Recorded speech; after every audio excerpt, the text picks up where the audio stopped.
You are listening to the Rooted Path Global Podcast. This is the podcast for faith leaders, community developers, funders, and field practitioners who believe that formation must come before mission. The Rooted Path is a 9-step congregational formation framework built on one conviction. What is formed is what gets scaled. Beneath the framework sits clear path intelligence, the technology layer designed to hold what formation reveals long enough for it to mature into infrastructure.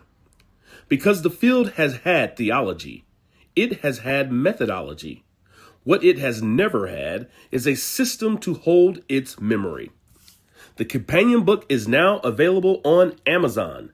Divine Assets, Faith-Based Leadership for a Global Movement. This is not a program. This is not a curriculum. This is the operating system the field has been missing. Formation before mission. Let us begin. Two people can read the same book and walk away with opposite convictions about what it demands of them. Two Christians can hold the exact same Bible in their hands, right? And one will hear a strict command to welcome the stranger, while the other hears a command to guard the border against him. It's wild to think about. Welcome to this explainer, where we're going to unpack a deeply fascinating source text that digs into the underlying mechanics of how social and political movements are actually built. So let's just dive right in. I used to think the gap was mostly about honesty, that one side was reading in good faith and the other wasn't. I don't think that anymore. To explain why the authors shifted their perspective, they point us to this really strange piece of psychology research. If you play two people the exact same pair of tones, engineered so there is literally no right answer about whether the pitch is going up or down, they will each hear a confident but completely opposite answer. It's not a guess either. It is a rock-solid conviction. What's truly fascinating is why this actually happens. You see, what decides which direction a person hears has absolutely nothing to do with the tones themselves. The decision is made by an internal template. This template was built years earlier by the language and speech patterns they grew up inside. It basically resolves the ambiguous signal before the person is even consciously aware a choice was made. So neither person is lying. Neither is more honest than the other. They're just reporting what they actually heard. And honestly, that is exactly what should unsettle us about this whole phenomenon. This brings us to a really core framework for understanding how movements develop. It's the concept of formation before mission. Now, this isn't just some abstract spiritual idea, it's highly mechanical. As the author states, formation is not a value. It is a mechanism. It does not care what it is aimed at. We absolutely have to separate the morality of a movement from the raw mechanics of how it builds power. The long build. To understand where this movement is today, we have to look back at a quiet, incredibly patient process that started roughly 50 years ago. Let's look at how this builds across the decades. Back in 1975, evangelical leaders Loren Cunningham and Bill Bright claimed God gave them a shared vision of 7 mountains of society that Christians needed to influence. Think government, media, education, things like that. Back then, it was just a spiritual idea. Then, stretching from 1979 through the 1990s, figures like Jerry Falwell with the Moral Majority built the first real political infrastructure connecting evangelicals to elections. But, they were still just lobbying within the existing system. The big shift happened later, when Lance Wallnau inherited that 7 Mountains framework and published an explicit dominionist strategy. The goal fundamentally changed from simply having influence to an explicit seizure of each sphere of society. The acceleration. This marks the dramatic transition from that patient 50-year build to the explosive speed we've seen in roughly the last decade. Suddenly, the whole timeline compresses. In 2016, the New Apostolic Reformation, which was basically a scattered network of independent charismatic preachers, united behind a single shared political candidate for the very first time. By 2020 and 2021, those appeal to heaven flags tied to this movement were showing up at the January 6 Capitol riot. Then, between 2023 and 2024, belief in the 7 Mountain Mandate among American Christians jumped sharply, and a highly funded youth organizer pivoted hard into explicit Christian nationalism. Now, looking ahead to 2025 and 2026, the movement has gone from being just an interest group to holding actual seats at the table, including a cabinet secretary and a House Speaker shaped by this very theology. This is the fastest moving part of the entire 50-year arc, happening in roughly the last 18 months. So, what does this all mean? The crucial point is this. The through line making this so wildly effective is formation before mission. This movement didn't unify around a shared political platform first. No, it unified around a shared theological identity and worldview over decades. Only once that identity was completely, fully formed did the political mission become possible to execute so quickly and cohesively.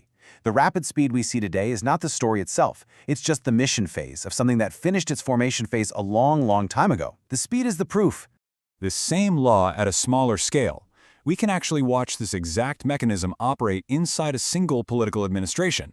Think about any leader we elect for a first term without decades of formation behind him. That first term? It's improvised. They're discovering in real time which levers of government even exist and how to work them, because no apparatus spent years preparing them. But when that leader is out of power, those years are not empty for the movement behind him. A personnel bench is built, a legal and policy pipeline matures, a playbook is written, and it's rehearsed. When the door reopens for a second term, nothing is improvised. It's executed immediately because the mission arrived after the formation was already finished.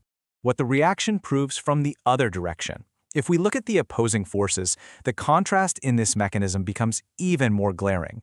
On one side, you have a movement that spent 50 years in stages letting an identity settle before it ever declared a mission. They decided together in advance. On the other side, the organized opposition, faith leaders, legal advocates almost entirely describe themselves as reactive. They're assembling quickly after the fact, trying to build resistance in real time under immense pressure without the luxury of patience. Now, it isn't a failure of the people resisting. It's simply what happens when a mission arrives and finds you unformed for it. Now, you might point to loud counter voices, like a viral pastor who repeatedly uses his pulpit to warn against mixing Christian faith with American nationalism. And that is real conviction. But it's still just one man, responding in real time to current events. A pattern of speaking out is not the same thing as formation. Formation is what happens when an identity gets built into thousands of people over decades. One pulpit simply cannot match the scale of a movement built with 50 years of patience and consensus. The law underneath all of this is that the mechanism itself is entirely neutral. Aimed at generosity, it might produce a group of women giving away mugs at a car boot sale for decades. Aimed at concentration, it produces 50 years of patient power building that ends with a handful of people holding the highest levers of government. The mechanism has no preference for hate over love.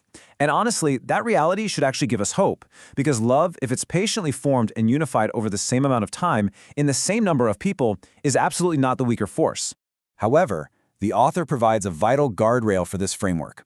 Because formation is a neutral mechanism, a strong formation doesn't automatically mean a reading of the world is true. As the author powerfully states, when two people read the same command to love their neighbor and walk away with opposite convictions, that is not proof both convictions are equally valid. American Christians preached slavery as biblically justified for generations, with total sincerity, from the same Bible that says, "Love thy neighbor." Conviction that durable has existed before. It was still wrong.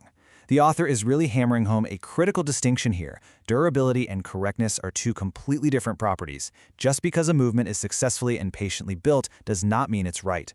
You cannot replicate a successful outcome. You can only replicate a process. Are you replicating an outcome or replicating a process? That is true whether that process is aimed at something worth building or something worth resisting. And that's exactly why paying attention to how a movement actually built its power matters so immensely. You know, the author approaches this not as a politician, but as a builder of communities. Their life's work relies on this exact same kind of patient, unglamorous identity building, helping people discover what they already carry. That is exactly why this mechanism is so recognizable to them. While the other side used its years out of power to finish forming, an apparatus patiently built and ready the moment the door reopened, what were we doing with ours? The author wrote this piece because once they saw the shape of this mechanism, they literally couldn't unsee it. If you felt something taking shape in the world for a long time without quite having the word for it, this explainer is an attempt to give you that word. But it leaves us with that heavy, lingering question. What were we doing with ours? Formation. Thank you for spending time with me. If this conversation moves something in you, share it with someone doing the work alongside you.